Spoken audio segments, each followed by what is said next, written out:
Thank you for listening to this Podcast One production, available on Apple Podcasts and Podcast One. There is a place that is spoken about only in whispers, a dark area that spawns the beginnings of urban legends, a place where anything can happen and usually does. During the light of day, it hides just outside of view, but when the sun goes down, spirits, creatures of the night, roam free, and things do go bump in the night. It is in every state and every country, and there is no escaping it, no matter how safe you feel behind your locked doors and latched windows. So we invite you to turn down the lights and turn up your radio while we join Dave Schrader and Tim Dennis, your hosts, on a journey into the darkness on the edge of town. Hello and welcome. Happy holidays, everybody. Thank you for tuning in to the best in paranormal talk radio. This is Beyond the Darkness. I'm your host, Dave Schrader. That guy over there, Ebenezer Dennis, with the supernatural news. How are you, Tim? Why do you assume I'm a Scrooge?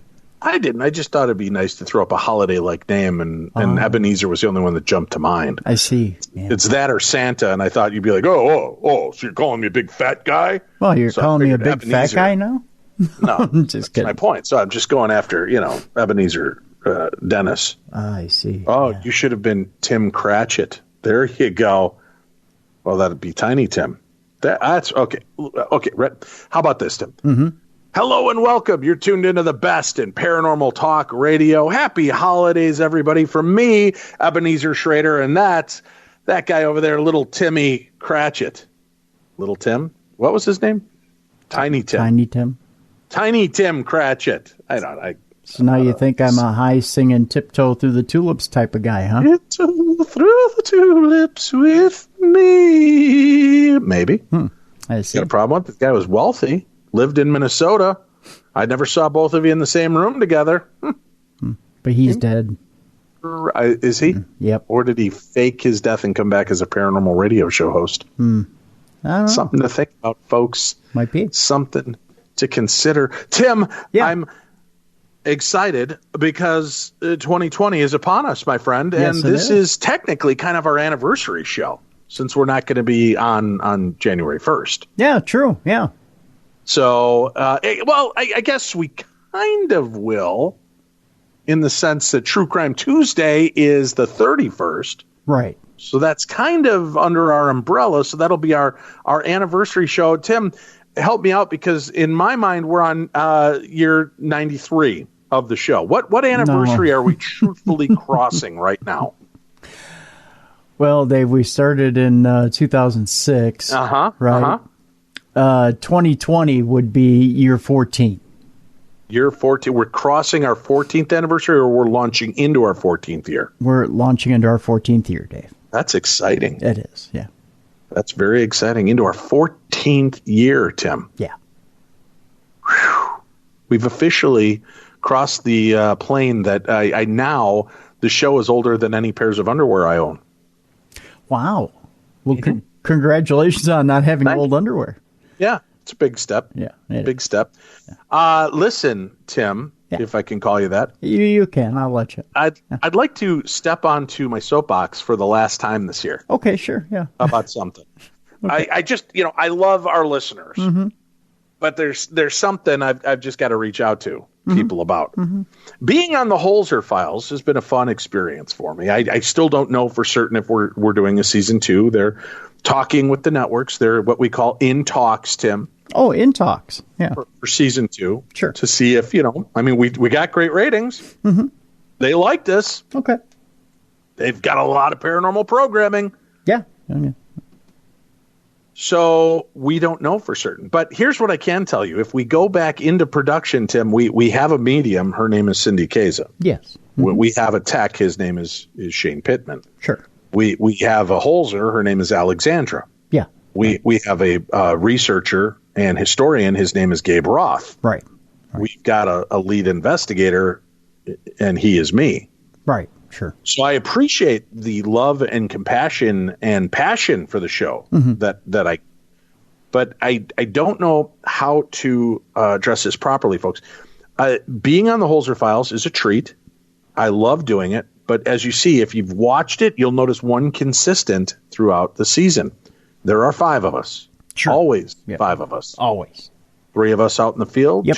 3 of us that are back at base in our headquarters, kind of going through the files, looking through the films, listening to the audio. Yep. That's our dynamic. We're not looking to add any new members to the team at this point. No.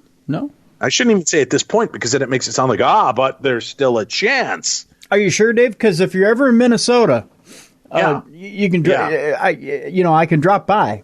Yeah, I get that a lot. So here's the reality, folks. This is the things I wanted to address. I appreciate it, and many of you want to buy me drinks or food or take me to see the town. When we hit town to film, I'm under pretty tight constraints. I have to be on set and available 12 to 14 hours a day.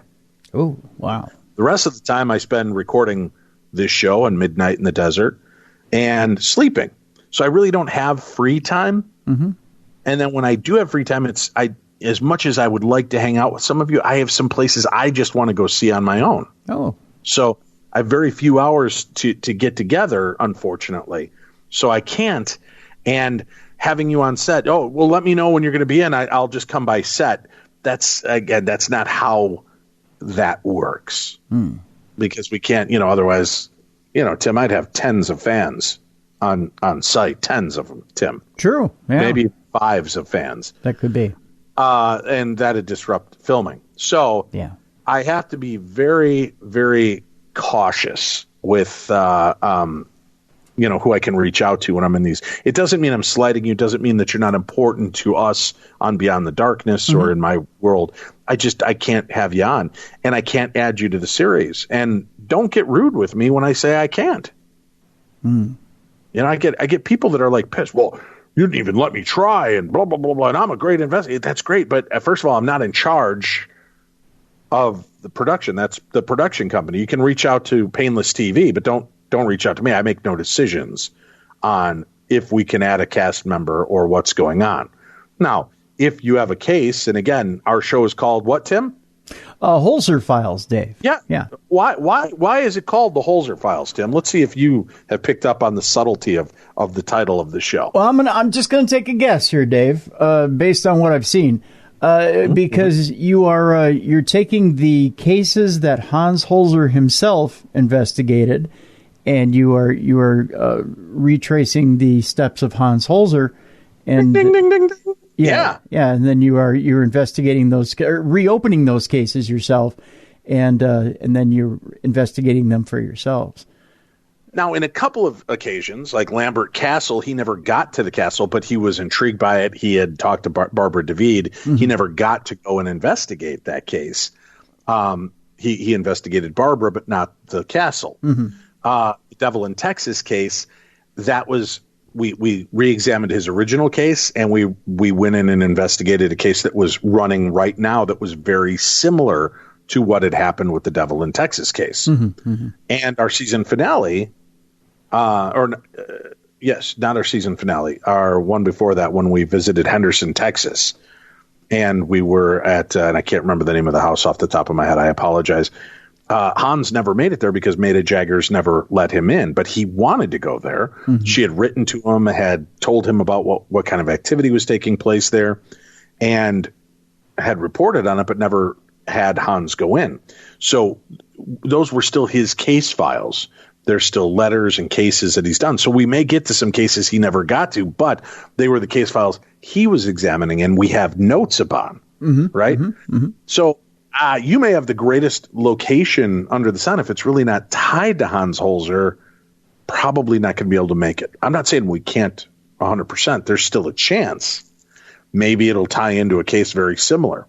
Now, if you had Hans Holzer investigate your home or business, you can reach out to me, Dave, at darknessradio.com, because we are going to be looking, if we get another case, for stories like that, especially if you were influenced by Hans Holzer investigating your home. Then we need documentation to prove it, like we have to find it in his case files.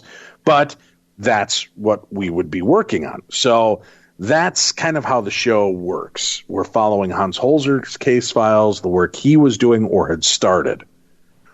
And that's just kind of the way it goes. So if you could please, just understand, don't shoot the messenger when I tell you, no, I can't have you on the show as a new investigator or even as a guest investigator. And no, I'm not looking to replace Cindy or Shane or Alexandra or Gabe, and I have many people offering just to be my PA, to my personal assistant, which would be great for the ego to just have people on set peeling my grapes and fanning me with palm fronds. Sure, yeah. But, there's really not much time for that. And it looks bad in lighting while I'm trying to shoot a scene and you're behind me with a palm frond and you're waving it, trying to cool me down. Right. So I'll have to pass. Yeah. But thank you. I sincerely mean thank you for watching. Thank you for the love and passion and wanting to be a part of the program. And I'm not keeping a file of all of you that may, if one of my castmates vanishes into the abyss, is sucked through the television like Carol Ann, Tim. Wow. But she wasn't actually sucked through. She was sucked through the closet and then her voice could be heard on the TV. Right. I'll just clear that up so I don't get 100 hate mails about that. Yeah. But if one of my compatriots is sucked through the vacuous closet into another realm and we're looking to replace them again, I wouldn't be the one to do that. My guess is Shane's going to be the first one to go through that, but if I had to take bets, yeah, but I'm thinking maybe I should tie a hank of rope around him before I leave him in basements near pools, Yeah. I don't know if I'll tie the other end to anything, but I'm going to tie a hank of rope around just in case. Probably should, So that's what's going on. Just please stop being rude. That's a good advice. Yeah. I just, not just to me, but to the rest of the world. Just don't be rude, but especially to me, because man, I got feelings. Yeah. No, it's good. No, I didn't. That was gas. Sorry. Thought it was a feeling. All right. Yeah, just gas. But either way, don't be rude to me. Come on. You try to make a grown man cry. Is that how you get your rocks off, kids? Is that what you think? Today I'm going to pick on Dave Schrader. I'm going to make him cry. Uh-huh. Yeah. No, that's not. That shouldn't be your goal going into the new year. Yeah, don't do that. Yeah, just be nice. Yeah, we love you. Yeah, we want to. If I could, I'd hug you all. Aw.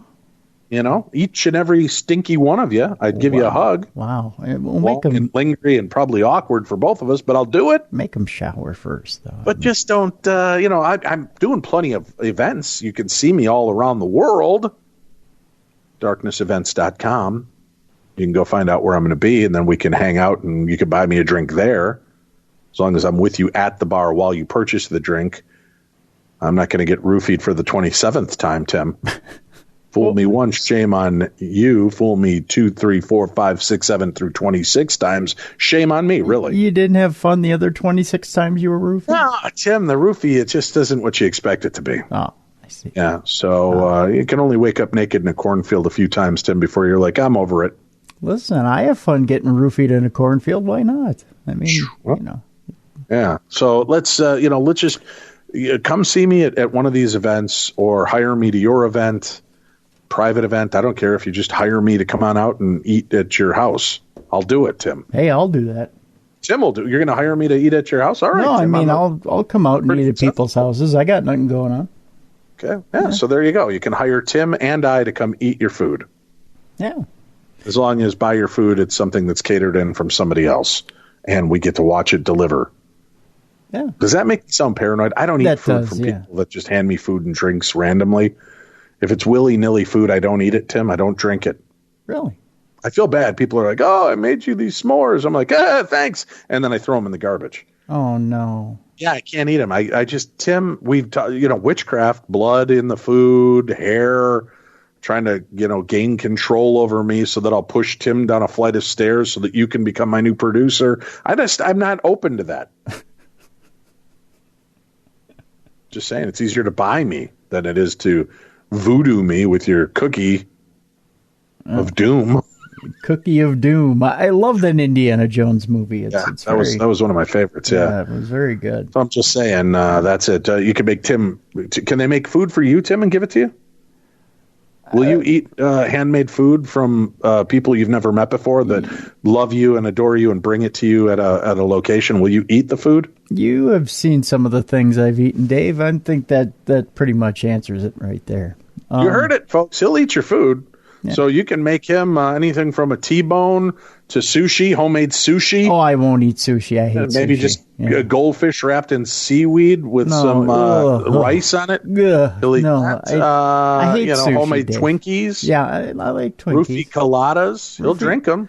I like roofie. Or stop by his house. Bring him a steak. No, 314. No, Dave. No, there's no stopping at my house. I'll come to you. What if they're willing to pay you to stop by your house and have a meal with you, and they supply the food? How about you fly me out to you, and we'll have a meal at your house? That sounds good. Yeah, and you don't know what's going on. Now, you don't know if they've got like a safe room in the basement that they're going to bury you in, Tim, and keep you naked and feed you. Yeah, that sounds like a good sushi. time. I don't like sushi. Exactly.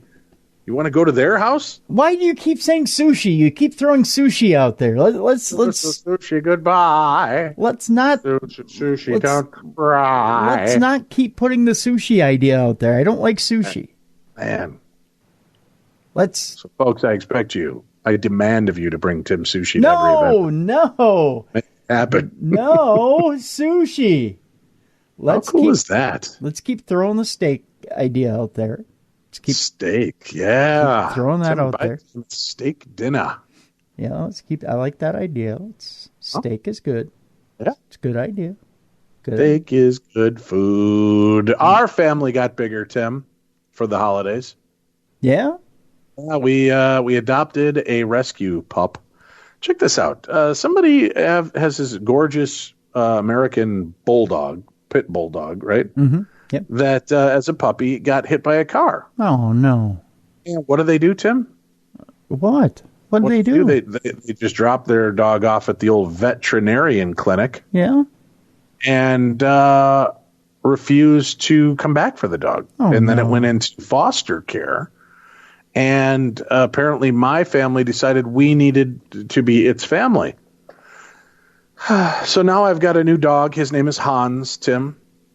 Oh. Hans. We figured that name fits so many levels because, Hans Holzer. Oh. Right? I figured my kids love Star Wars. My wife loves Star Wars. So it's Hans Olo, Tim, is his middle name. For people that don't know, Hans Olo Schrader. Okay. And my girls love the movie Frozen with Hans. So it's a name that kind of fit everybody. Everybody it means something to each one of us in a different way. Okay, gotcha. And when my dog poops in the yard, Tim, it's a Holzer pile. Oh, God, no. Thank you. Thank you, everybody. No. Yes, but we have a new pup. His name is Hans. He is a sweet American pit bull dog, very nice and cuddly, dumb as a brick, just like the rest of us Schraders, so he fits in perfectly. Yeah. So that's the holidays were good. Lots of friends, family, and fun. How about you, Tim? Did you enjoy the holidays? I was all alone. All alone? No, I'm kidding. No. In a basement? Yes, in a basement. Somebody force feeding me sushi. It was horrible. That's not good. No, I had a great time. I had a great time with family, and it was a good time. You're trying to convince yourself of that. No, I really did. I spent time with family. The whole I was all alone was a joke thing. I just figured I wanted to. It was the whole timing of the joke with irony, Dave. It was a irony. Yeah. No, I need more of that in my diet. The doctor said I'm running low on irony. Low on irony. Yeah. Were you? Yeah. No, yeah. I had a great time. Yeah. Crazy. All right. We've got supernatural news. We've got your phone calls. We've got your emails, and we're going to get to them all. Tomorrow, the haunting of the Boyd House. We'll be talking with Jill Shelley and discussing the ghosts and haunting of the Boyd House here in Boyd, Minnesota, to a new location we are unfamiliar with. You know why? Why? Because it's way out there over by there. Ah, way up there in the north. No, it's in the south. Oh, is it? Yeah, it's over by South Dakota. Oh, good grief. Yeah. All right, give us a call. Our Voices from Beyond voicemail is open. 651-300-4977. Once they call that number, Tim, 651-300-4977, 651-300-4977, 651-300-4977. Tell them what they can do, Tim. Well, they can register to win a lifetime supply of lutefisk, Dave. It's a slimy, icky, yucky fish we have here in Minnesota, but you get a whole truckload full of it delivered straight to your house. No, Tim, that's not it at all. They just call that number. Oh. And they share their paranormal story with us. Oh, that's what it is. Yeah. Oh. And they can leave up to a 3-minute story. Huh? Yeah. But Dave, my story is 4 minutes and 32 seconds long. Well, then just hang up, call right back, and leave the next minute 32 second story, and Tim will stitch them together in some kind of, I don't know, occult ritual. Yes, that's exactly what blood, it is. Yeah. Twinkies, and sushi involved. No sushi. I hate sushi. Tie the two stories together, and then we'll air it on a show, and you could be featured. You could be the next big breakout paranormal celebrity right here on Beyond the Darkness, just like this caller. Hey guys, you may want to keep this one for Creepy Kids Day, but my friend and her husband asked me to come along with them to go see Santa Claus so that I could distract the 3-year-old daughter when they ducked into various stores to get Christmas presents. So on the way home, Mom and Dad were especially tired, and the 3-year-old was kicking her heels against her car seat pretty vigorously and loud, and Mom turned around and asked her politely to please stop kicking the seat. And she replied, "That's not me." So Mom said, "Oh, who is it?" And she said, "That's my friend Trunk." And Mom and Dad looked at each other, and Mom said, "Who?" And she said, "Trunk." And Mom said, "Do you mean President Trump?" And she looked at her like she was just the dumbest woman ever, and she said, "No, Mommy, Trunk." And Mom looked back at her and said, "Well, who's Trunk?" And the little girl said, "Oh, he's my bad friend." And Mom said, "Oh, well, is Trunk sitting next to you there?" And she looked at her and said, "No." Again, as if she was completely off her rocker. She said, "He's back there." And the little girl pointed to the trunk of the car. So Mom said, "Well, how did he get back there?" And the little girl put her head down towards her lap, but she rolled her eyes up to look at her mom, and with a huge smile on her face, in a 3-year-old little girl voice, said it exactly like this: "I put him there." At the next stoplight, I jumped out. I haven't seen him since. All right, then, Tim. That's it. I feel I should mention something, Tim. Sure, yeah. I made some predictions this year. Okay. For 2019. Mm-hmm. Here are my predictions. Sure. The loss of Sean Connery. He's still with us. No, but I haven't found him, so he's still lost to me, Tim. I think that one counts. Oh, well. Yeah, I mean, I was out in the Bahamas where he lives, and I couldn't find him. Well, he was probably hiding from you. Loss of Jimmy Carter. Dude, it got close. It did. He hit his head. Yeah. Well, he's been in the hospital twice. It is now December 28th. I'm knocking on wood that he stays with us, but I still have a few days left. You do, yeah. Speaking of, did you hear the weird news? What's that? We just passed the 3rd anniversary of the loss of George Michael. Right, yes. His sister died on the exact same day 3 years later. Whoa, really? Yeah. How about that? What happened to her? She died 3 years later on the same day. Well, I meant, how did she die? Her heart stopped. Oh, no, really? It's still a mystery, I guess. They don't know. I just was reading this as of this morning, reading that story. Huh. I had a springtime terror attack in London. I think that happened. Really? I do. Well, while you're reading a story, I'll have to dig it up. Okay. Spider-Man Into the Spider-Verse wins Best Animated Movie at the Oscars. Nailed it. That one you did get, yeah. Uh-huh. Yeah. So I think I've got Spider-Man Oscar, I've got Springtime Terror Attack in London, and the loss of Sean Connery, because I can't find him, the near loss of Jimmy Carter. You got to give me some credit. I mean, they thought twice. We thought we might lose Jimmy Carter. He was pretty close. So, although I'll give you this. That man is probably the toughest man on earth. Yes. Because he went right from hitting his head pretty darn hard, and just about checking out to the next day after he got out of the hospital, going right back to Habitat for Humanity and building houses. This guy. Star Wars Episode 9 will be the lowest grossing Star Wars movie in the new trilogy. Really? That was my prediction. It just came out, so we may not know. That might be something we have to check back in on in a month or two. Yeah. Chicago Bears win the Super Bowl in February 2019. No. A major celebrity will fall from grace in March and April of 2019, and I think I got it, Tim. Who's that? Felicity Huffman and Aunt Becky from Full House. Lori Loughlin. Huh? Come on. Major celebrities fallen from grace. I don't know if she's fallen. I don't know if they've fallen from grace so much. Although they both bribed to get their children into college and lied. I would have hung your hat on Jussie Smollett more than... Well, him too, but I was just going with this one, Tim. Big dip in the stock market in June of 2019. And guess what, Tim? I started playing the stock market in 2019. I'm a pretty big dip. Bam! Another one correct. Tim, so far I think I'm doing pretty good. How about Minnesota Vikings will continue to disappoint me and leave me feeling like the guy that took his half-sister to prom? Yep. Still doing it. If they lose in the first round of the playoffs, yes, I think you're right on that. Yeah. Yep. Yeah. A large-scale alien UFO sighting in 2019 that captures mainstream media, Tim. I don't want to brag, but you do have a story we're going to be talking about in just a few moments. So those were kind of my big predictions. Okay. So I think I think I did pretty well. Let's listen. I at least think I got half of them right, which is still pretty good for a guy who's not psychic, Tim. That's pretty good. Yeah.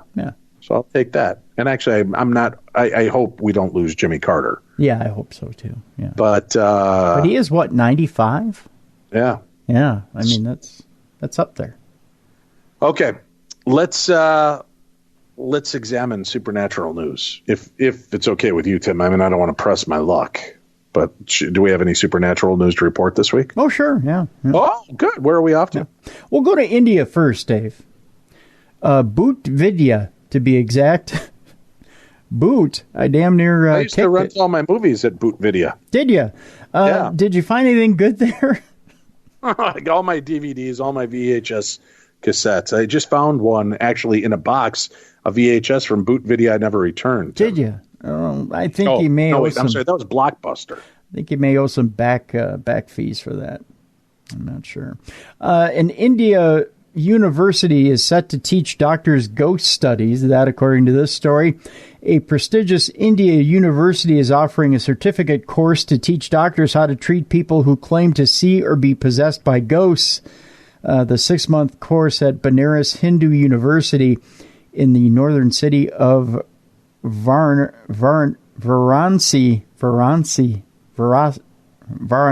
There you go, Varanasi. Will start in January. I'm not quite up on my Indian pronunciations.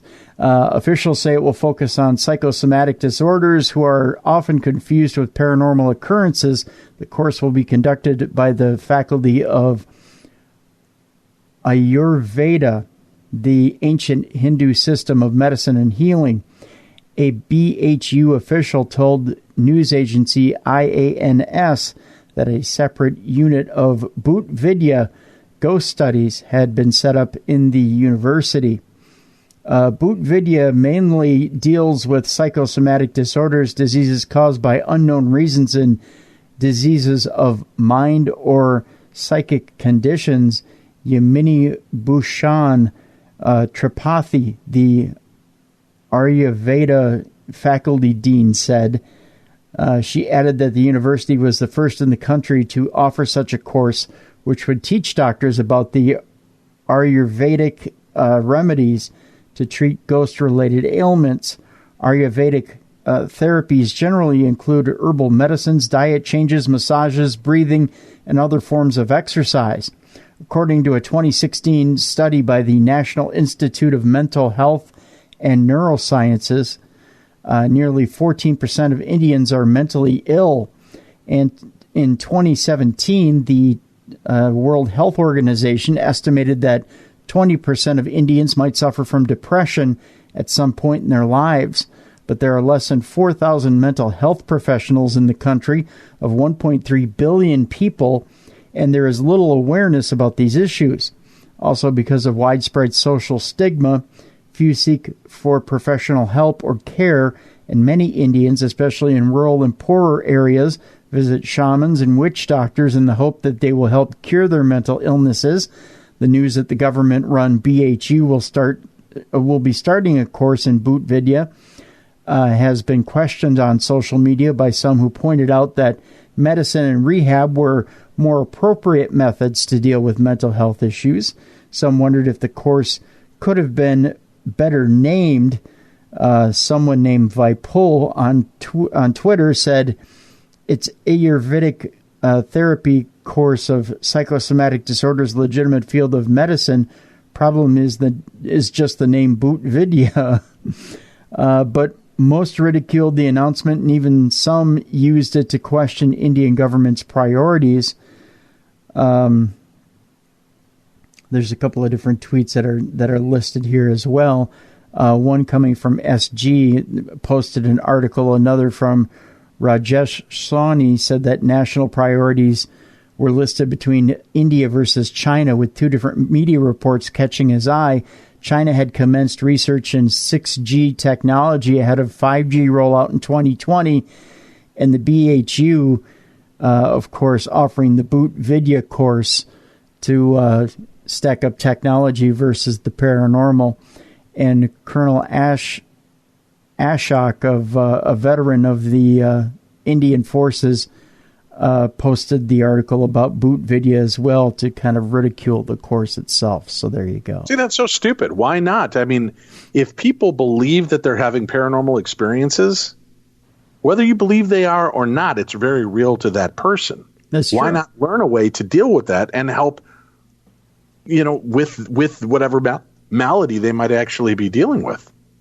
Yeah, I'm not disagreeing with you, but as the article pointed out, it seems kind of like a high number that 14% of Indians are mentally ill, 20% of Indians suffer from depression, and that again the figure is at 4,000 mental health professionals. That there are only 4,000 mental health professionals in a country of 1.3 billion people. That seems incredibly low. Yeah, it kind of does. I don't know. Well, again, I think it's great that they're looking at ways to help people. That's the important part to me, and I don't think it should be scoffed at. And whether you believe that people are dealing with something or not, that's not the importance of it. The importance is making sure that you're able to help people. Sure. So congratulations, India. I think that's a great way to move forward. Well done. Well played, India. You know what else is a well-played move, Tim? What's that? Getting Pluto TV. Ah.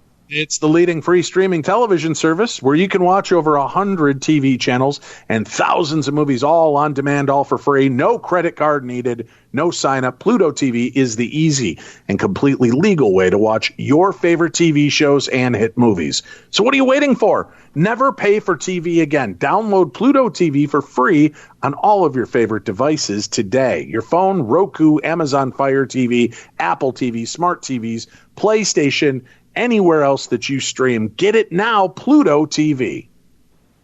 Where are we off to next in the world of supernatural news, Mr. Dennis? We're off to the world of paranormal television. Yvette Fielding is back in the news, and she's speaking out on a doll bursting into flames, calling it terrifying. The most haunted star has opened up on the most scariest item she has ever come across, having fronted the paranormal show Most Haunted for almost 20 years now. The 51-year-old Yvette Fielding has been a firm fixture in paranormal TV since 2002, and over the years, the star has experienced a number of terrifying moments. One of those includes a time when a doll burst into flames when they left it in a haunted house. Speaking about the most scariest object she has ever come across, Yvette told Express.co.uk, I would say it was the doll we had. We'd placed it in an old farmhouse that no one has been able to visit since the 1970s, as there has been numerous murders there.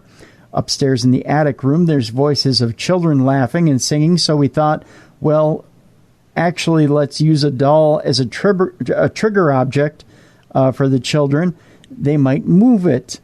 She continued, so we placed this doll. It's on YouTube, put a camera in front of it, left the camera rolling for a couple of hours, and we actually captured it burst into flames for no reason whatsoever. Nice.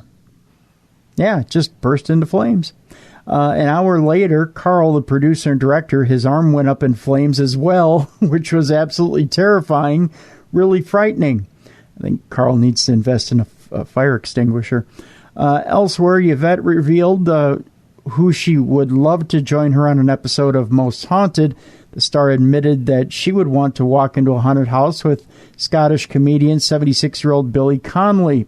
She spilled, "It would be Billy Connolly. I've adored him since I was a child. I'm in love with him. I'm absolutely in love with that man." Oh, poor Carl. Carl, my goodness. Yeah, I know. Yvette revealed she missed out on meeting the Scotsman as she was too nervous.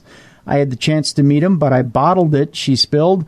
"I had a proper fangirl moment, and I said, I can't, because I've known him in my life since I was a little girl. So for me, I would love to take him by the hand and lead him into a haunted house together." Oh, Yvette. Bow chicka wow wow, or would that be boo chicka woo woo? See, it goes like boo chicka woo woo. I see what you did there. Yeah. She said, "And I will say, now listen to this knocking, and he will be able to feel it under his feet, if you know what I mean." Impersonating Billy's accent, she continued, "I'm not going to do the accent," she said, "and he will go, 'Oh my God, it's real, it's real.'" She added, "I would love it." I bet she would. Yvette said, "I would love to meet him. He should be our prime minister. He would sort everything out," Yvette said. The presenter has teamed up with eBay as they compiled a list of the top 5 haunted items on sale. Speaking about why many people have taken an interest in haunted objects, she said, "It seems to me lots of people are interested in the history of them, and we have used quite a lot on Most Haunted." She went on, "Particularly a doll which we took to a haunted farmhouse, and the haunted doll spontaneously combusted into flames, and that was a couple of years ago. Since then, so many people have been interested in dolls and anything having to do with haunted objects. It became hugely popular, and ghost hunters and investigators like to use these objects." So there you go. Doll burst in flames. I got to try to find that video. I want to see that happen. Yeah, I know. Yeah. Does that sound rude of me? No, not at all. Especially if you want to see Carl start on fire. I mean, no, not Carl. I just want to watch a doll burst into flames. See that happen. I don't know. You kind of made it sound like you want to see Carl start on fire. What? I'm just saying. What kind of guy do you think I am? Where are we going next, sir? We're going to Las Vegas, where a mystery starts up with a UFO sighting as a Christmas UFO stuns the party city. A UFO sighting in Las Vegas, Nevada has stunned a paranormal enthusiast as bright lights hover over Las Vegas and appear to zoom in various directions over the hills. A UFO sighting in Las Vegas has confused onlookers as the bright orb moved quickly along the hillside while emitting pulsating bright white and blue lights. The man recording the video claimed the UFO covered an estimated 50 miles in just 3 minutes and was recorded days before Christmas on December 19th. This apparent distance traveled would mean that the UFO was moving at speeds at around 1,000 miles an hour, only slightly slower than an F-35 stealth aircraft. The author of the video posted the footage on his YouTube channel, which is called UFOs Over Vegas, and also claimed that What's that? Well, I said there would be a pretty major UFO sighting that the media would take notice of. Just saying. Well, and also claimed that the aircraft produced no sound and that he was close enough that if it were an aircraft, he would have heard it while filming. He noted that the UFO were other smaller objects that were flashing above the Las Vegas night sky. The Nevada state has a reputation for unusual night sky activity that has only grown over the years. This reputation for many UFOs may stem from the speculation surrounding the secrecy of U.S. military base Area 51, none to be positioned in the Nevada desert. This latest footage comes after the resurfacing of Navy footage showing a suspected extraterrestrial craft. A Navy FA-18 Super Hornet, a twin-engine fighter, showed an unidentified aircraft surrounded by glowing aura. The object traveled at a high speed and rotated as it moved. The pilot on board are captured as saying there's a whole fleet of them. U.S. officials said the video should not have been seen by the public, citing issues of national security. However, many claimed it was proof that aliens had arrived on Earth, and to this day, no one has offered a plausible explanation. The pilot who had the mysterious encounter has spoken out, reiterating the unusual behavior of the craft, which flew against strong winds while it was rotating. Chad Underwood told New York Magazine's Intelligencer, "You're not going to see it with your own eyes until probably 10 miles. Then you're not going to be able to visually track it until you're probably inside of 5 miles, which is where a commanding officer who first made visual confirmation of the UFO, Dave Fravor, said that he saw it. The thing that stood out to me the most was how erratic it was behaving. It was just behaving in ways that aren't physically normal that caught my eye, because aircraft, whether they're manned or unmanned, still have to obey the laws of physics." Okay, here's where I'm going to take issue with this article. And you know what? I'm thinking I'm going to post the link to this YouTube video that a friend of ours sent us. We have a friend in common who used to go on our events, who goes by the handle of NASA Girl, and she used to work for NASA. She sent me a link a couple of weeks ago, and I couldn't believe it when I saw it. But it's of a Russian MiG-29 plane. And I'm going to send you this link too, Dave. I saw it. I got roped into it. It's actually an RC. It's a remote control plane. You think so? It is. If you look at the article again and look, it says something about what kind it is. Because I talked about that before on, I think, Midnight in the Desert, and I got taken to task by the listeners. Did you? Hey, dumbass, it's a remote control. If you just paid 30 seconds of paying attention, is what they said to me. I don't know. About I sat in a closet eating a whole box of Twinkies and rocking back and forth. I don't know. I don't know if NASA Girl would get roped in by just a remote control plane. She claims it's an actual plane. I know, if you actually click it, I think it says right in there what it is, like that it's a remote control vehicle or something. I can't remember. It's been, I think we got that, I think she sent it to us both about a month or so ago. Yeah. I brought it up right away. I'm like, oh, this is pretty cool. Because again, going off NASA Girl's deal, I assumed that it was a legit deal, but I got many people taking me to task, telling me that it was right in the writing, and I left it be. Okay, well, I'll contact her again and see if that's the case. Yeah, it'd be interesting to know. I mean, I'm not saying it wasn't. Okay.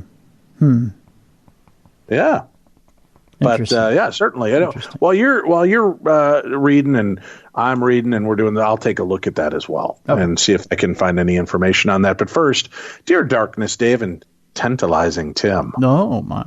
Oh, I originally wanted to send you a small tale about my unsettling experience in the ICU because the topic of illnesses in hospital has come up a lot lately. And then I stumbled over last Sunday's episode and your side comments of the topic of the dog man. While wolves and dogs have always been close to my heart, the dog man somehow never really was even on my horizon of paranormal interests. Mostly because it is being talked about rather rarely. Well, it depends on who you're talking to. It's kind of a big thing nowadays. Listening to you and Shannon Legros, I came across a few things that confused me, since they seem easily explainable. And since I don't consider myself a know-it-all, I wonder what I'm missing. Since everything seems rather explainable, mostly that is, standing up, rising on their hind legs. If the creature has a decent-sized tail, standing up and keeping balance at the same time, not a problem. Point in case, my mom's poodle. I'll wait until you're done laughing at that.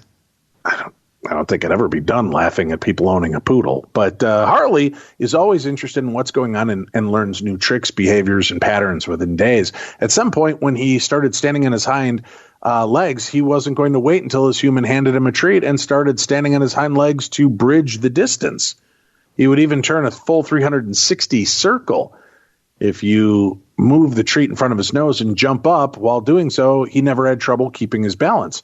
Right, but that's kind of going in a circle. There's a difference between a giant, like 8-foot tall wolf running on its hind legs through the woods. At least that's my take on it. I don't know, Tim. Do you have any feeling on that? Yeah, I would agree with you. Mm-hmm. Yeah. I mean, your dog's dancing and prancing on probably some nice Italian tile. Right. Or some sunburst shag carpet, giving it a little grounding. But out in the wilderness, there's sticks and bricks and rocks and icky wet spots that the dog might be running through. So I don't know. I get your point, but I don't know. Let's see. It says on occasion he will just stand on his hind legs to survey the area from a different view, like when he's waiting or looking for somebody. Okay. Even without a long tail, it's possible for at least stand and look at the average grizzly when it's threatening someone or checking out their surroundings. Agreed. Nobody said that animals can't stand on their back legs. It's the fact that they see these things just chucking bipedally through the woods. If a dog man has encountered a grizzly bear with similar behavior, it would most certainly copy this, considering how much more intelligent the wilder versions of our pets are. Height when standing on their hind legs. The average canine is somewhat longer than its tail. Considering that the dog man is probably closer related to a wolf than a dog, to a height of 6 to 8 feet when standing wouldn't be that shocking. Even the head is excluded. Average measurements of a wolf: shoulder height 26 to 32 inches, length 4 to 6 inches. Interior Alaskan wolf, a.k.a. the Yukon wolf, can be 33 inches high. Some other valley wolves are known to be as high as 36 inches. Well, I think we agree on all of that a wolf can and a dog could stand on its back legs, but most people report seeing this thing running through the woods. So I think we're kind of comparing apples to Volkswagens. Eye color, especially the Skinwalker Ranch wolf. Wolves, and hence dogmen, can only have blue eyes in 3 cases. They're pups of less than 10 weeks of age, when the light falls at a weird angle at gray or green eyes, or when they're blind or suffering from cataracts. Wolves have several eye colors, including yellow, amber, gold, brown, green, or gray. There are, of course, several dog breeds with blue eyes, but the chances of the dogman being an actual dog and not a wolf are slim. Most of the breeds are either too small and slim, or too fragile, or have the wrong fur color and physicality. So, aren't we simply looking at a canine? Well, I don't think anybody's denying that. They think that it is, but it seems to be a different style animal that's standing up and running. Now, sure, could it be a genetic thing in that they've altered and that their hips are changing? But it seems strange. Why aren't more wolves around the world doing that then? Yeah. I don't know. That comes from KJ. So, KJ, thanks for sending in the email. Not pooping on your theories, but I don't know that you really did much to dissuade any of us that a dogman creature might exist. That's just his name, Dogman. Yeah. You know, I mean, it's not necessarily that people believe he's part man, part dog. It's just that it stands and runs bipedally like a man. So that's that. That's what I have to say about that, Tim. Right. All right, so let's do this. We're going to take a quick break. We'll come back. We've got more phone calls, more news stories, more of your emails when we return to the best in paranormal talk radio. You're listening to Beyond the Darkness. It's not always easy to confide in family and friends. And the best advice comes from people who are unbiased. Take it from me, take it from Tim. We're somebody who've been through a lot in our lives. And we know that by being open on the show, many of you have as well. And many of you are seeking help and guidance, if you will. The new year is upon us. Well, check out Talkspace, online therapy, because they match you with a licensed therapist trained to be an active, non-judgmental listener. With therapy, there's no, one size fits all. Talkspace therapists are trained in more than 40 specialities. You'll get stress management techniques, communication skills, even practical tips to just help you start to feel your best. And your therapist will never bring opinions to the table. So you can just freely share whatever it is that's on your mind. And it's affordable. Talkspace gives you a month of anytime access. Did you hear that, Tim? Anytime access. Mm-hmm. The price of just one in-person therapy session. And their expertise is second to none. They have specialties that include depression, anxiety, substance abuse, trauma, relationships, food and eating, and more. They're clinically proven. In one academic study, Talkspace users reported a 50% drop. That's massive, a 50% drop in anxiety after as little as 3 months. And 80% of participants in another study said Talkspace was as effective or possibly even more effective than in-person therapy. A lot of times, Tim, when you don't have to face somebody, you could be a little bit more open. You have that kind of mask of anonymity. Although they know you, being open and allowing your true feelings to come forward when you feel maybe somebody isn't judging you or looking at you, and you kind of get that ability to say what you want, be as open as you want, because that's when the real healing begins. And it is very secure. Talkspace, they encrypt and protect your information, and they use bank-level security technology. It's private. It's confidential support of a dedicated therapist from the privacy of your device, anywhere, at any time. Listen, we all need help navigating life's ups and downs. Talkspace offers the support that you need, and they do it at a very affordable price. Our listeners of Beyond the Darkness can get $100 off their first month by using code DARKNESS at Talkspace.com. Let Dave and Tim lead you through the darkness at Talkspace.com. Use that code to save $100 off your first month. They're going to match you with a therapist for just a fraction of the price of traditional therapy at Talkspace.com. Or download the app. But make sure to use code DARKNESS to get $100 off your first month. That's Talkspace.com, TalkSpace.com, promo code DARKNESS. The new year is here. The new you is right around the corner. 50% reduction in anxiety after 3 months. Oh, but Dave, that's 3 months. And if you don't do it in 3 months, you're going to still feel the same you do right now. Why not be proactive and do it at an affordable cost? Now you have access anytime that's best for you. And you don't have to do it in person. You can do it through the app, over the phone. Do this for yourself. Give the gift to yourself for the mental health you need, for the break you need, and to have somebody who is able to listen and help. They will never judge. They are there to help you. That's all. Talkspace.com. Use that code DARKNESS and get $100 off your first month. Hey guys, have you checked out the official Lakers podcast yet? It's better than ever this season.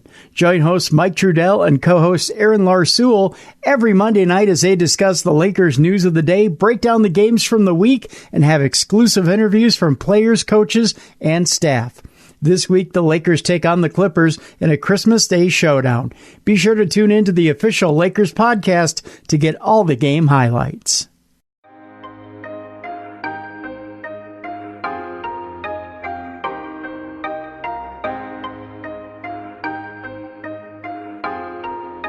Beyond the Darkness.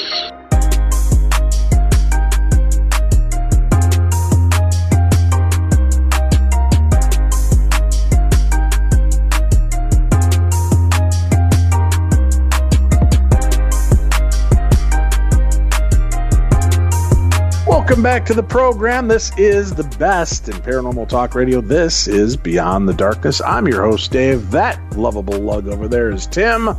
And we have for you more strange and supernatural news, plus Parashare from around the world. Tim, where shall we go next in the world? In the Navy, Dave. That's where we're going. In the Navy? That's where we're heading? Yeah, I was expecting you to sing to that. No. Not doing any Village People this week? Never doing any Village People. No? Not partial to the Village People? No, I don't mind them. I just, I'm not in the mood to burst into song. No? No. Because really, I only know one lyric of that entire song, and it's just, in the Navy, you got to eat up all your peas in the Navy. You never swim in the 7 seas in the Navy. In the Navy. I'm not sure I got any of it right at all, actually, now that I think about it. We want you as a new recruit. Not that part either? No. No? Okay. Don't know. Sorry. All right, then. Sorry. A Navy pilot who recorded the UFO video wants no part of the alien sighting saga whatsoever, Dave. Wash on his head. That's just it. Yeah. On why he chose to remain silent during this time, Underwood, that's his name, Underwood, says that he didn't want his name associated with little green men. Radar operator Kevin Day saw clusters of UFOs flying just off the coast of San Clemente Island, and UFO sightings have been reportedly continued to increase in this era of inexpensive drones. Chad Underwood is the name of the Navy pilot who recorded the widely distributed UFO video on November 10th of 2004 and has said that he wants nothing to do with alien conspiracy theorists. Speaking earlier this week during an interview with New York Magazine, he expressed his aversion to correlated perspectives. Underwood recorded the rare UFO encounter in 2004 using an infrared pod on his FA-18 Super Hornet. Now a flight instructor and an employee in the private aviation industry, he's never during his 15 years of service ever publicly spoken about the experience until now. His video first made headlines about 2 years ago. On why he chose to remain silent during this time, Underwood says that he didn't want his name associated with the, quote, little green men. The story goes that on the day of the sighting, radar operator Kevin Day saw clusters of UFOs flying just off the coast of San Clemente Island. His plane's infrared cameras were able to track one UFO that exhibited exceedingly unusual flying characteristics. It seemed to defy conventional physics and was first observed at 28,000 feet. It moved at a speed of about 120 knots and approximately 138 miles per hour. This is deemed too slow for typical aircraft at that height and flying too high for it to be a bird. According to Day's report, the UFO had no discernible propulsion systems and could move from 60,000 feet to about 50 feet in a matter of seconds. The sighting triggered an investigation.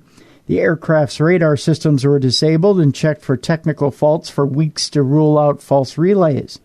The UFO discovery was confirmed later by another pilot, Dr. David Fravor of the Black Aces. He was on a routine training exercise when his jet's radar and infrared systems detected the unusual aircraft.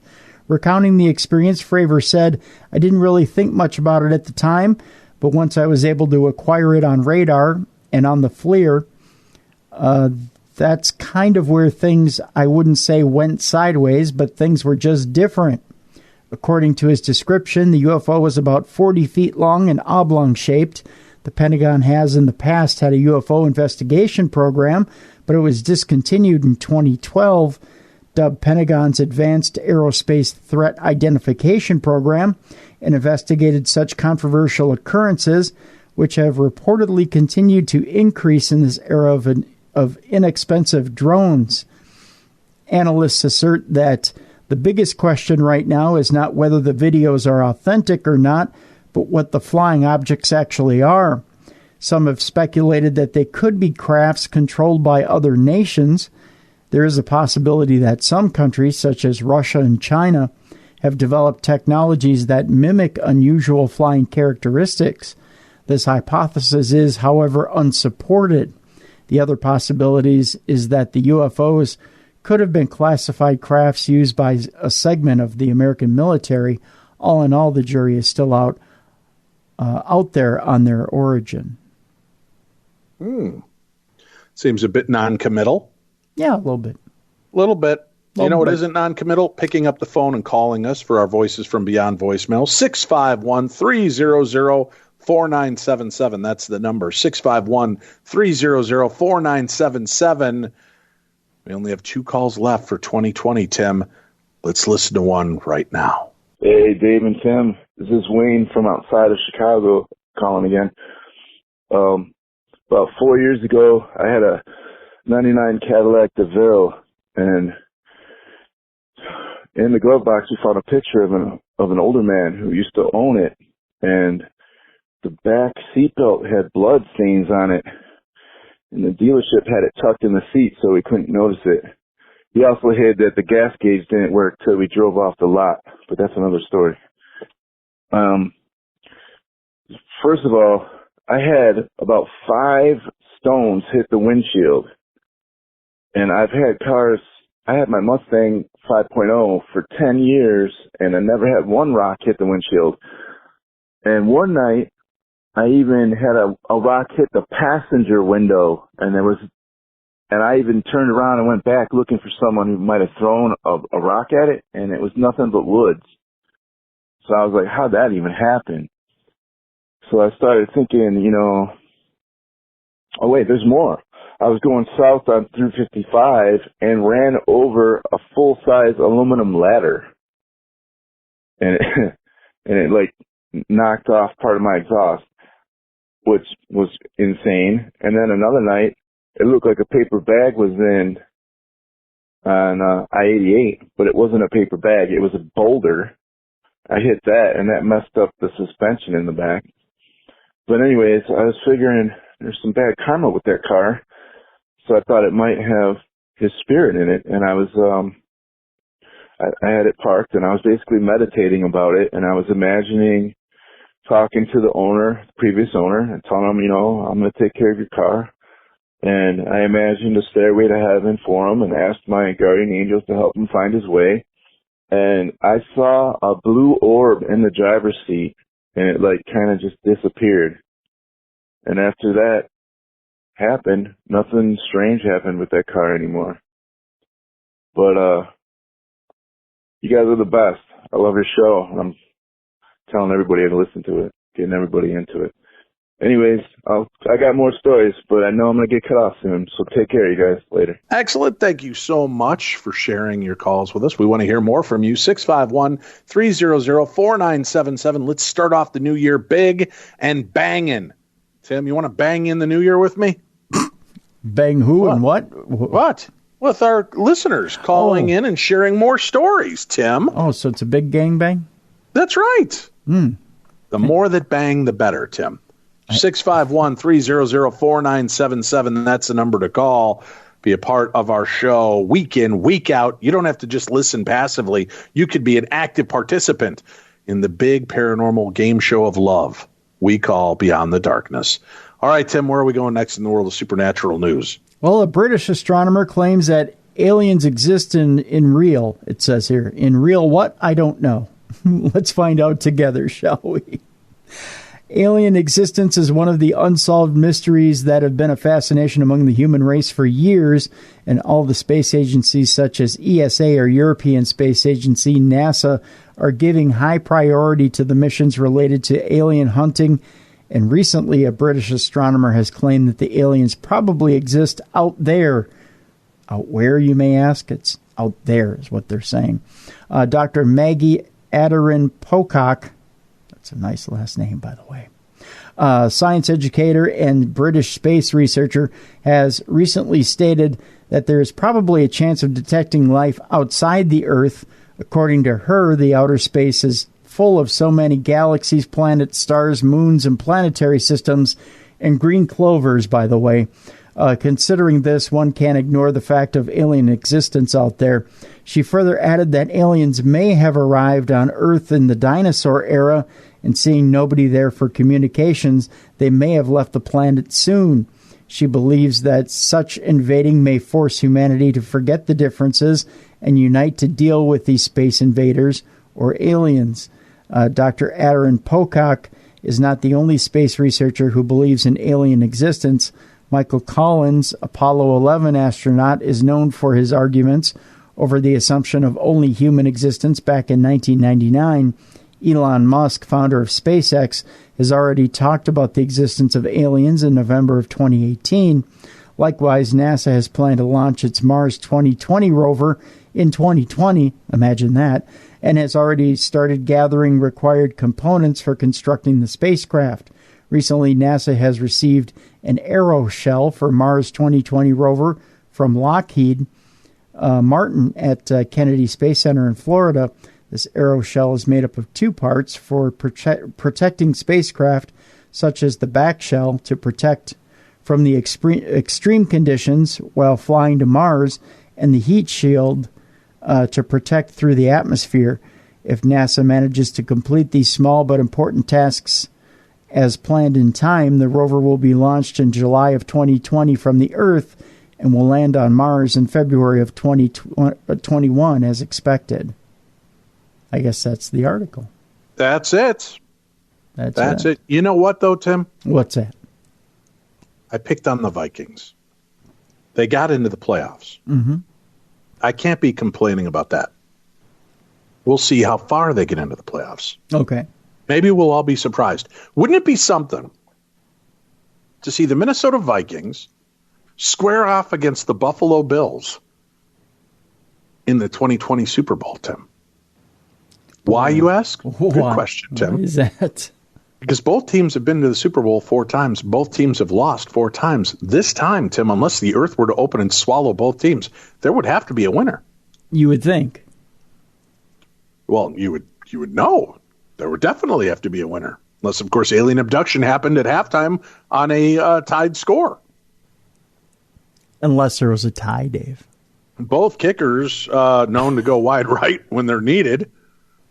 You just never know how it's going to unfold. But we are coming into the end of NFL football picks, Tim. Mm-hmm.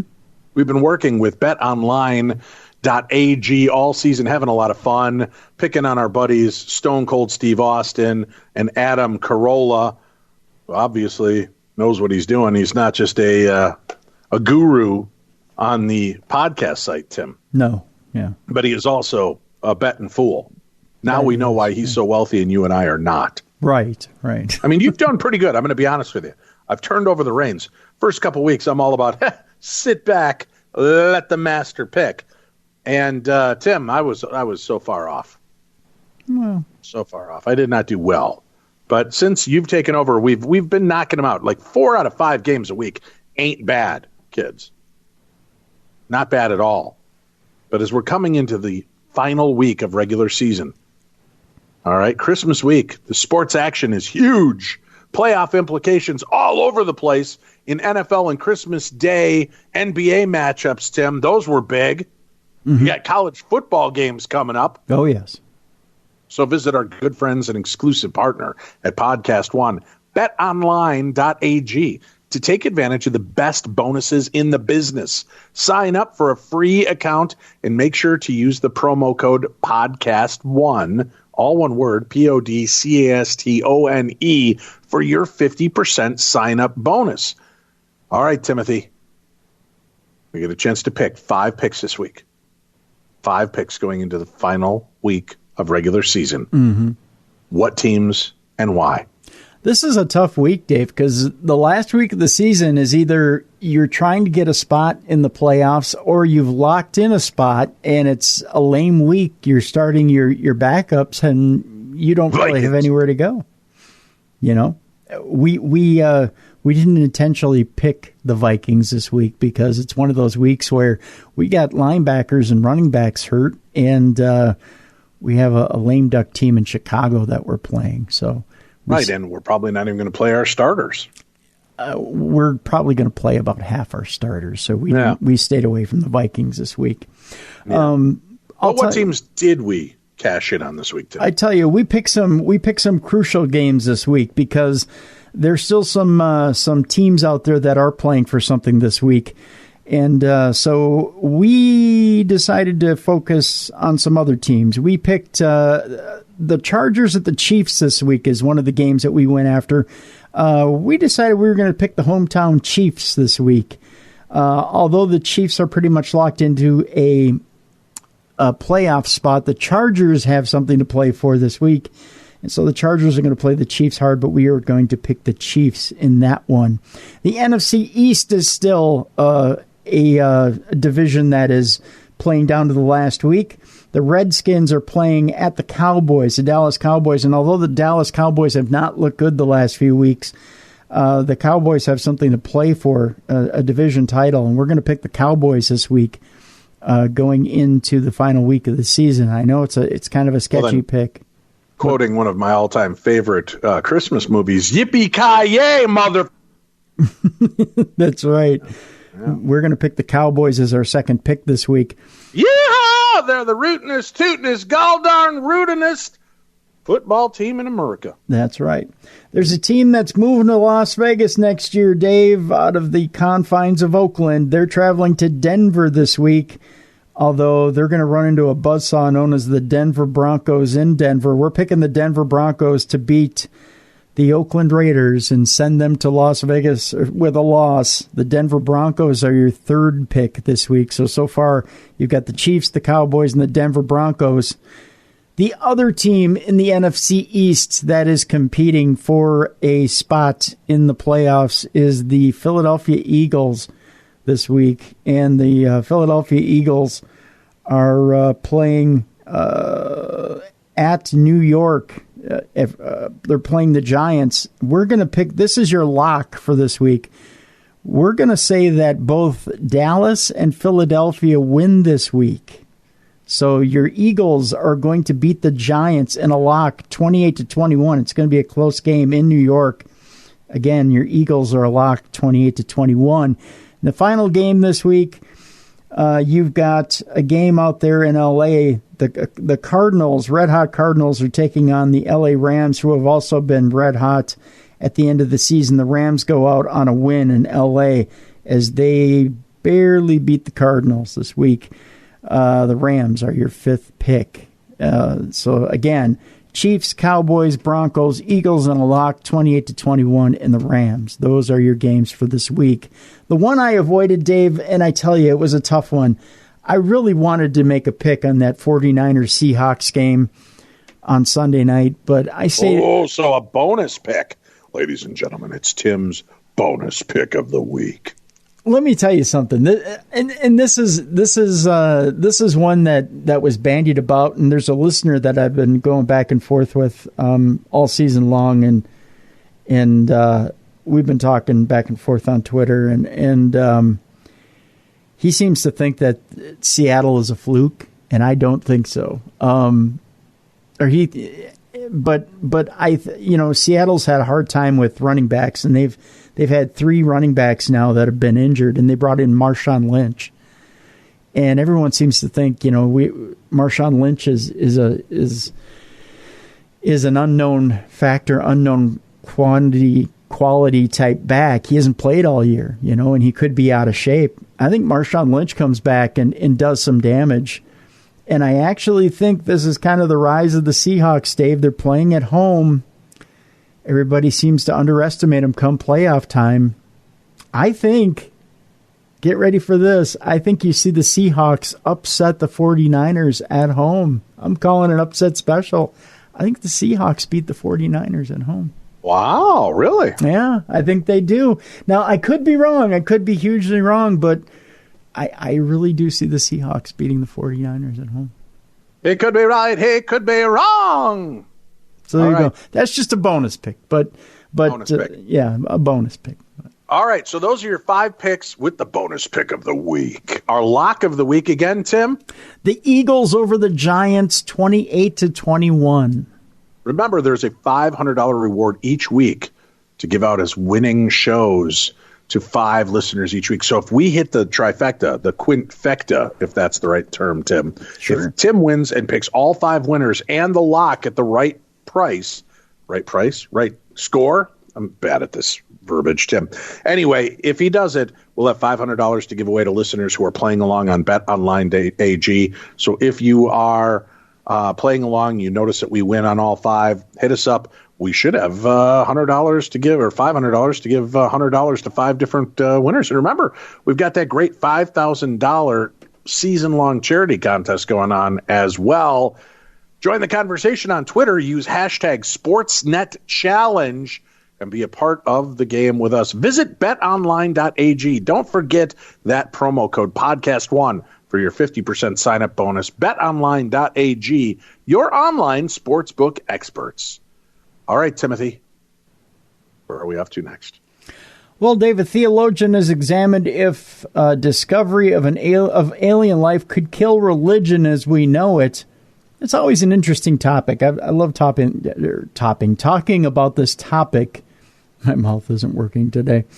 For centuries, it has been the domain of various religions to seek out truth in the universe. The possibility that there are other creatures somewhere in the galaxy far away, perhaps more intelligent than we are, prompted some to speculate that their discovery could mean an end to all religious beliefs or even cause an existential crisis. The possible discovery of alien life forms poses no threat to traditional religions, which have determined the scheme of things around us, Professor Ted Peters from the Center of Theology and Natural Sciences at Berkeley told the Daily Express. According to him, things will probably go on the way that they have been without much change. He shared his concerns over some scholars and scientists' assumption that if we encounter creatures in space more intelligent than we are, our religions would somehow suffer.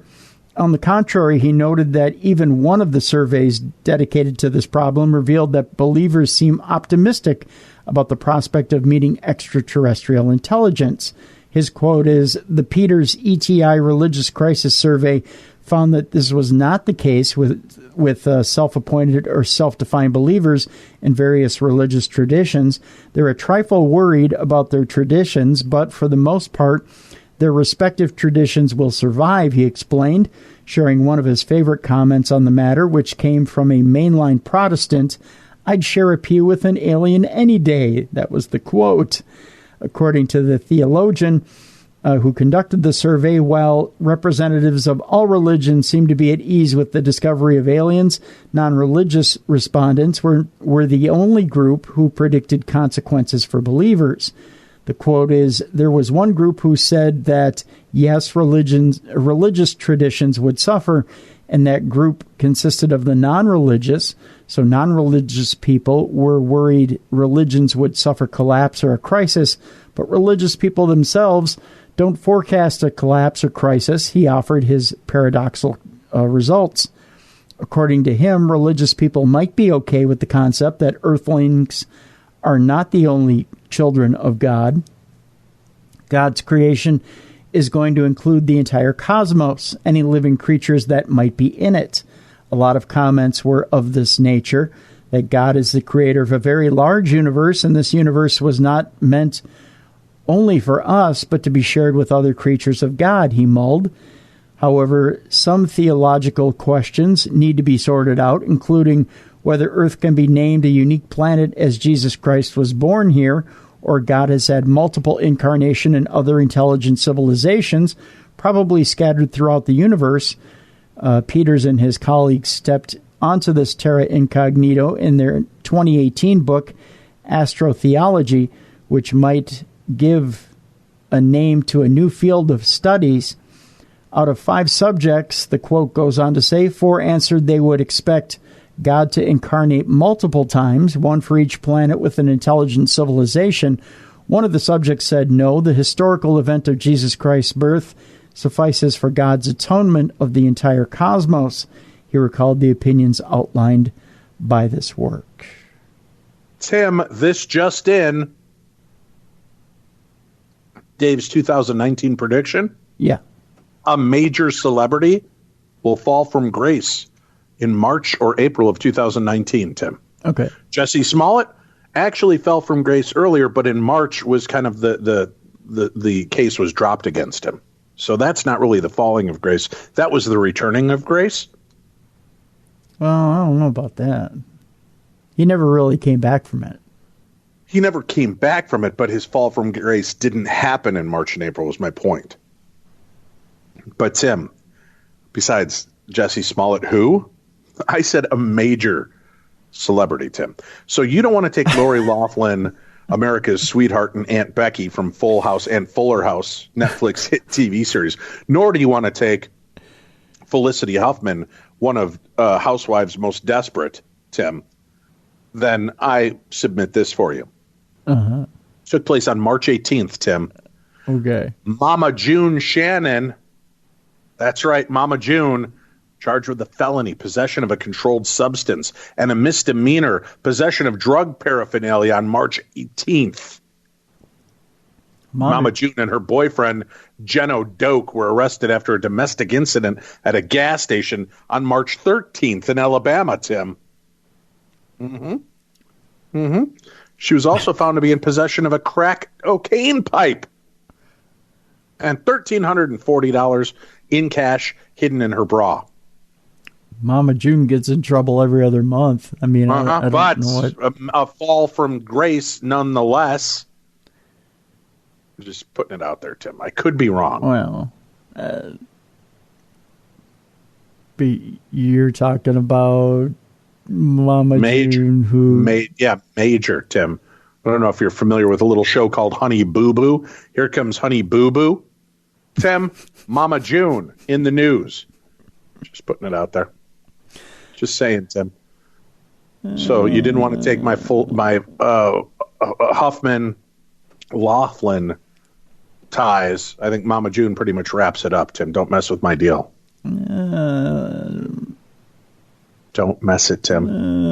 You're skating on thin ice. In a shocking interview that aired in March, R. Kelly got incredibly emotional during a wild interview, Tim.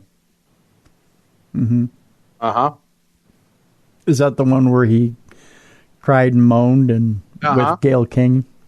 Fell out of grace faux show. Yeah, Gayle King just sat there. She remained in grace, Tim. No, she said Robert. Right, but she stayed calm. Yeah. She treated him like a 5-year-old. Yeah. Yeah. He was jailed in Chicago for failing to pay more than $161,000 in back child support. That's a pretty major fall from grace as well, Tim. So I'm just putting it out there. I kind of know my stuff when it comes to predictions, Tim. But he had another run. I know my stuff, Tim. Don't take this from me. But he had a previous run. Shut up. Shut up, Tim.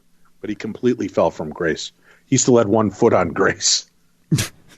All right, what's our next story? If he had a foot on Grace, it was because he had her chained up and was probably peeing on her face. That's why. Ooh, unpredictable. Saying. That's R. Kelly's deal. Georges St. Pierre has a crazy plan to avoid kidnapping aliens. He's a UFC legend, by the way. You watch much UFC? I don't. No? I want to see guys kicking each other. Well, they punch each other, too, and then they wrestle. I know, but all that grappling, that rolling around on the ground together. Just... Are you... If I do that, I'll do it like every other guy. I'll sit at home and watch it on computer when I'm alone. It's not that kind of rolling around. There's fighting involved. It's not that type of... So it's always like two sweaty guys rolling around on each other, headbutting one another. Yeah. I see. UFC legend Georges St. Pierre, I think it's Georges. It could be Georges. I'm not sure. Yeah. Fears he will be kidnapped by aliens and his memory erased. This according to his trainer. I think CTE will pretty much take care of the memory being wiped. That's a sports joke. Firas Zahabi. It's too soon. It's too soon? I'm sorry. Firas Zahabi said in Joe Rogan's podcast that his star student was afraid of being kidnapped by extraterrestrials, and he took action by placing a foam roller on his door. Yeah, that'll stop him. Why doesn't Georges just beat him up? It's a good way to get rid of him. He's such a fool, Georges, said the coach about 38-year-old St. Pierre, who fought the fear. He's crazy. He always tells me so many crazy characters in MMA. You're the craziest of them all. Oh, no. Zahabi recalled, I often share a hotel room with him. He puts a foam roller against the door. I move it. I put it away. No, brother, leave it there. For what? If the aliens get us, he'll know the next day because the foam roller has been moved. That's science, bitches. That's right, I guess. Rogan asked, Jesus Christ, doesn't he believe the aliens can come through the walls? How do they get him out? Take him down the hall with his hand? Oh, Rogan is such a genius, isn't he? Such a genius when he asks these questions. He's going to MMA your ass, dude. You just better be careful. Yeah. Sure he will. Zahabi said because they wipe his memory afterwards, but he'll know because they don't know he brought the foam roll there. So if you move it, it's a clue he remembers. God, the intelligent conversation that goes on the podcast. St. Pierre lost only twice in 28 career fights before leaving the field in November 2017 to start putting foam rollers in people's doors. There you go. That's the story there. Makes sense to me. I guess. Now, it's easy to scoff at him, Tim.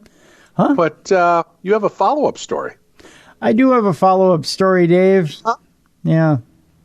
A footballing legend, we're not talking actual football, we're talking soccer, talks about alien abduction in a UFO. And he talked a little bit about losing his virginity at age 13, but we don't need to focus on that. Argentinian football legend Diego Maradona revealed that he was abducted in an alien UFO, and he went missing for 3 days. Legendary Argentinian footballer Diego Maradona has sensationally claimed that he was abducted by an alien UFO and went missing for 3 days. The former ex-Napoli star also added that he lost his virginity at the age of 13 with an older lady. Good on you, buddy. Diego Maradona made these comments while talking with an Argentine sports channel, TYC Sports. During the talk, the interviewer asked Maradona whether he believes in the existence of aliens and UFO. The former footballer quickly responded that he was abducted by aliens for 3 days. Why make things up, huh? Once, after a few too many drinks, I went missing from home for 3 days. They took me. I cannot tell you about it, said Maradona. When asked about losing virginity, Maradona had no hesitation to reveal he lost it at the age of 13. At 13 years old in a basement with an older lady, he said, I was on top and she was reading a newspaper. Wow. Yeah. Total romance there, huh? Yeah. Uh-huh. Yeah. A newspaper, Dave. Yeah. Yeah. Let's do this. We've got a phone call. Let's take it. 651-300-4977. Voices from Beyond voicemail open, ready for your calls, just like this caller. Merry Christmas, Dave and Tim. This is Donna from Springfield, Massachusetts. And I would like to share the event that started my interest in the paranormal. This was in 1977, and I was 13 years old, and it was right around Halloween. I come from a very large family. I'm the middle of 9 kids, so even our Halloween costumes were hand-me-downs.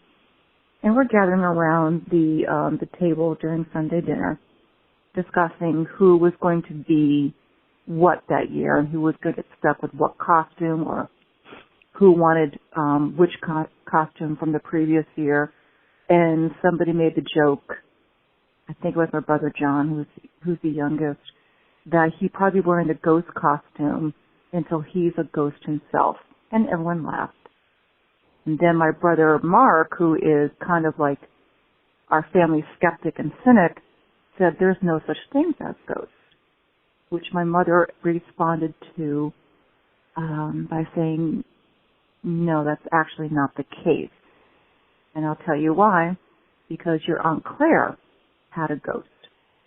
And she sat back down after serving us another round of food, and she poured herself a nice, strong glass of wine, because if you took care of 9 kids every single day, you would want a second glass of wine over dinner as well.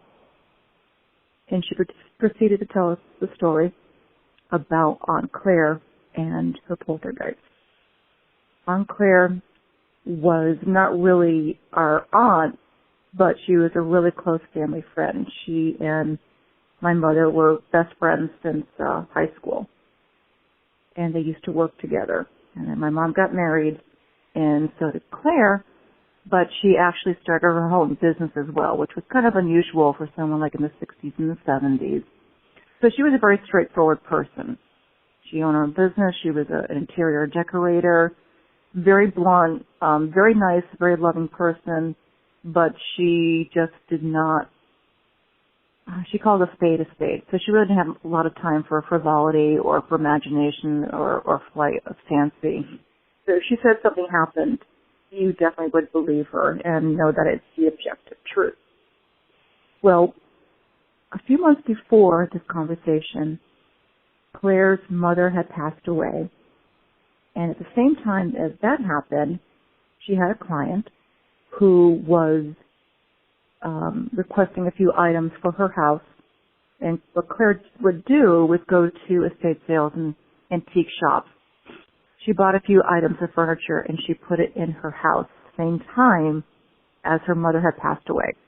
She and her mother were not very close. In fact, they had a very contentious relationship. To put on top of this, one of her mother's friends had just recently passed away, and there was a situation in which her friend had misplaced a ring that was of sentimental interest to both Claire and Claire's mom. Well, one day, Claire came back home, and she noticed that her dresser drawer, the top drawer, was hanging out. She thought maybe it was she or her husband was just like in a rush and forgot to close it, so she just closed it and just went on with her day. She came back home the next day, and the dresser drawer again was open, and she asked her husband, did you close this or did you not close it, etc., what's going on? And her husband just shrugged and said, I don't know what you're talking about. I always close things before I leave. So she just closed it and again went on with her day. The third day this happened, she noticed that it looked like someone was rummaging around the clothes that were in the top drawer. And this kept on happening for about a week. Until one day, Claire was actually home from sick, and she's sitting by her bed, smoking her usual unfiltered Lucky Strikes, and the drawer slowly starts opening without a beat, because my Aunt Claire she was a tough cookie, just takes a drag out of her cigarette and says, I don't know what's going on, but cut the F you know what and leave us alone. And the drawer just stopped. It just hung on its edges. And from that day on, nothing happened. We don't know, or at least Claire didn't know until she had passed away, what the situation was. Was it attached to the furniture? Was it a mother's friend? Again, it was just a mystery. But what I found most intriguing about this is that this actually happened not in some Victorian castle or in some haunted in England, in the 1800s. This happened down the street from me in Springfield, Massachusetts in the 1970s in a brick ranch house. So I found it so cool because the paranormal happens to everyone, everywhere. So if it can happen to Aunt Claire, it can happen to us. And also like Aunt Claire, you can actually take control of the situation. We can set the rules. We don't have to be afraid. Excellent. Thank you for sharing your stories with us. It's been an exciting year for stories, Tim. Lots of great personal supernatural encounters. Mm-hmm. Yeah. So thank you very much for sharing them. 651-300-4977. That's the number to call. Shall I repeat it, Tim? Sure, please do. 651-300-4977. That's the number. We want to hear from you, our beloved listeners, into 2020. Plus, keep tuned because we have some exciting news for Beyond the Darkness and Darkness. We want you to follow along with us as this news breaks. It could be now. It could be 2 months from now. You never know. But we have some big things bubbling, and we want you to be part of the fun. So keep tuning in and checking out the best in paranormal talk radio into the new decade. 2020 almost here, Tim. Very excited. Any big plans for 2020? About the same as the last decade, Dave. Hope to just keep my head above water and Try not to die. That's my... At the aren't you just quoting the old theme song from Good Times? Yeah. Keeping my head above water. Just looking out of the window. How does it go? Just looking out of the window. Yeah, I'll figure it out. It didn't seem real committed to that, Tim. No, Do we have any other news stories left, Tim? I have one more left here, Dave. Yeah. One more news story for 2019. Yep. All right, Tim, let him have it. We're going to Epping, Dave, which is near Epping. It's somewhere near New Hampshire. Oh, yeah. It's near Epping. Okay. Yeah, it's near Epping. The Epping board okays ghost hunt after moving paper mystery. I don't know if you've ever had a mystery involving moving paper, but hey, it's exciting. I can't wait. I can't wait. Ghost hunters plan to visit the Epping Town Hall to investigate possible paranormal activity after some papers sitting on the selectmen's meeting table moved for no apparent reason during a recent board meeting. Ooh, spooky kids, spooky. This is the way to close out 2019. Selectmen voted last week to allow a team of investigators from Paranormal Odyssey Investigations, LLC, to spend a night inside the 169-year-old town hall. Some feel the building is haunted, but one of the biggest believers is Gregory Dodge, the town's former police chief, who is now town administrator. He has reported many strange noises when he's been alone inside the building over the years, and at one point even called police to check things out because he got spooked working in his office. A group of paranormal investigators spent a night in the town hall in 2013, but while they found no hard evidence during their time there, they reported that based on their personal experiences, they believed there could be some activity.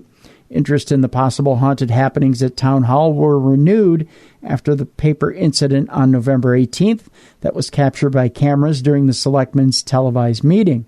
Dodge was sitting with selectmen at their table in the upstairs meeting room when some papers were suddenly lifted up and moved. No one noticed the papers had moved until later when they watched the video of the meeting.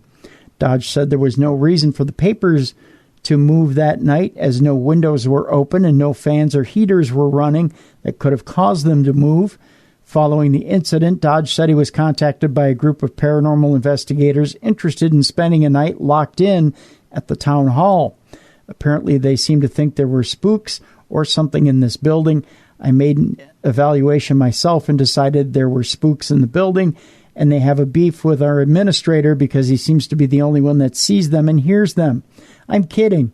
It was your papers that moved, though. They were your papers, Selectman Adam Mungia, the board's chairman, told Selectmen at their December 16th meeting. Selectman Joe Trombley expressed some concern about the group being inside a government building unsupervised and having free reign.